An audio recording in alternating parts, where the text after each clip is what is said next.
Hoy vamos a hablar de algo que parece sacado de una película de terror, una condición médica súper misteriosa y la verdad muy peligrosa, donde el propio sistema que nos defiende, nuestro sistema inmunitario, se vuelve loco y decide atacar al órgano más importante de todos, el cerebro. A ver, imagínense ese escenario por un segundo. El sistema que está diseñado para protegernos de, no sé, virus y bacterias, de repente se confunde y empieza a desmantelar los mismísimos circuitos de nuestros pensamientos, de la memoria, de nuestra personalidad. Y no, esto no es ciencia ficción, es la cruda realidad de una enfermedad que se llama encefalitis autoinmune. Y este ataque, miren, se desata como una verdadera tormenta de síntomas. Es que es abrumador, afecta prácticamente todo. Fíjense en esto, estamos hablando de una reducción de la conciencia en un 86% de los casos, síntomas psiquiátricos en un 73%, y súmenle convulsiones y problemas con el sistema nervioso que controla cosas tan básicas como el corazón o la respiración. Básicamente, la identidad de una persona puede desaparecer, borrarse, en cuestión de semanas o a veces incluso días. Entonces, ¿cómo es posible que alguien se desmorone así de rápido? Para entenderlo, tenemos que meternos de lleno en la naturaleza de esta traición cerebral. Así que en esta primera parte vamos a ver qué es lo que pasa exactamente. Ok, entonces, lo primero es lo primero. ¿Qué es exactamente la encefalitis autoinmune? Bueno, piensen que es una enfermedad en la que el sistema inmunitario se equivoca y empieza a fabricar una especie de anticuerpos rebeldes. O sea, en lugar de ir a por los malos, como los virus o las bacterias, estos anticuerpos se lanzan contra proteínas súper importantes que están en la superficie de nuestras neuronas. Y claro, el resultado es una inflamación cerebral muy severa. Ya ver, lo interesante aquí es cómo ocurre este ataque. Es como una operación militar, pero al revés. Primero, la barrera que protege al cerebro se rompe. Eso le abre la puerta a las células inmunitarias para que entren. Una vez que están adentro, se activan y ¡pum!, liberan estos anticuerpos traidores. Estos anticuerpos se pegan a los receptores de las neuronas y, básicamente, cortan la comunicación. Es un asalto en toda regla, pero a nivel molecular. Bueno, ahora que sabemos qué es, veamos cómo se desarrolla esto en la vida real. Porque la gravedad de los síntomas es tal que el diagnóstico se convierte en una carrera desesperada contra el tiempo.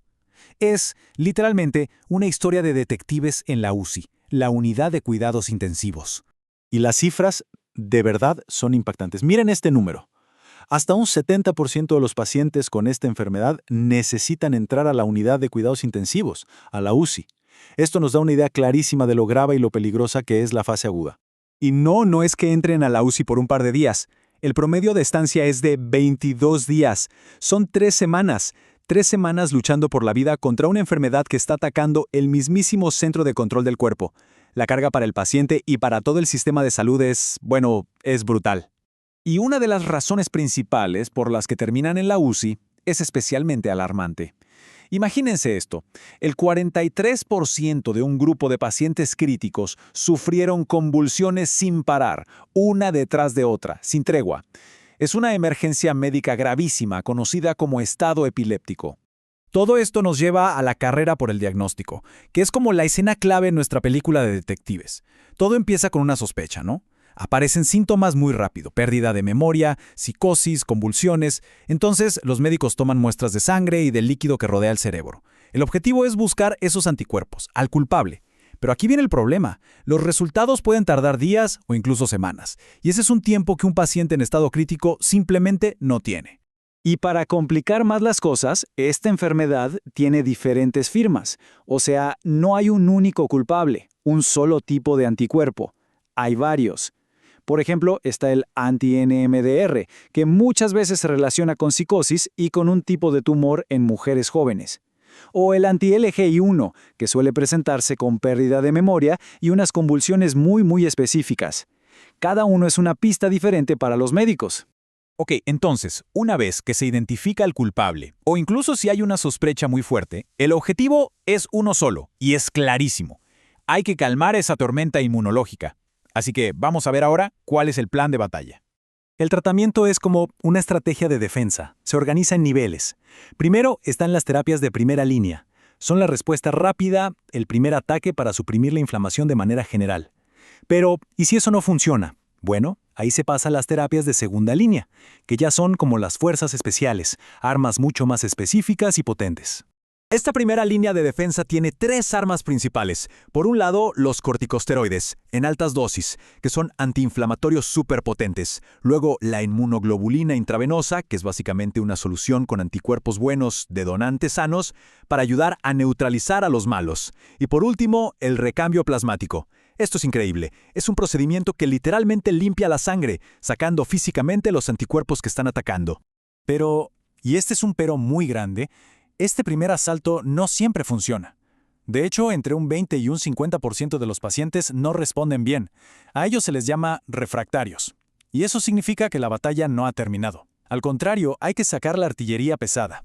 Y es justo ahí cuando se llama a los refuerzos. Aquí entran en juego terapias de segunda línea como el rituximab, que es un anticuerpo que va directo a las fábricas de los anticuerpos malos, las células B, para que dejen de producir. O también está la ciclofosfamida, que es un inmunosupresor todavía más potente que ataca el problema desde varios frentes a la vez. Salir de la UCI después de algo así es, sin duda, una victoria gigantesca. Pero no es el final de la historia, ni de cerca. Así que vamos a la última parte de este análisis para ver cómo es la vida después del asedio. El pronóstico a largo plazo, la verdad, depende de un equilibrio muy delicado. Pensemos en una balanza.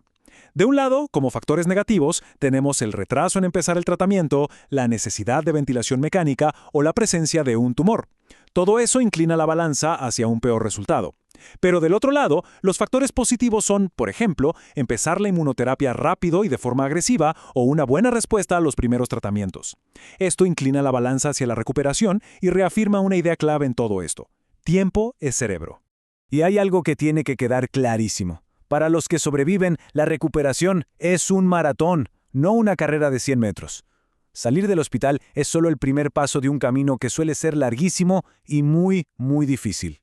Porque el asedio, claro, deja cicatrices. Muchos sobrevivientes se enfrentan a desafíos a largo plazo. Hablamos de problemas de memoria, de atención, también secuelas psiquiátricas como depresión o ansiedad, problemas neurológicos como convulsiones que continúan.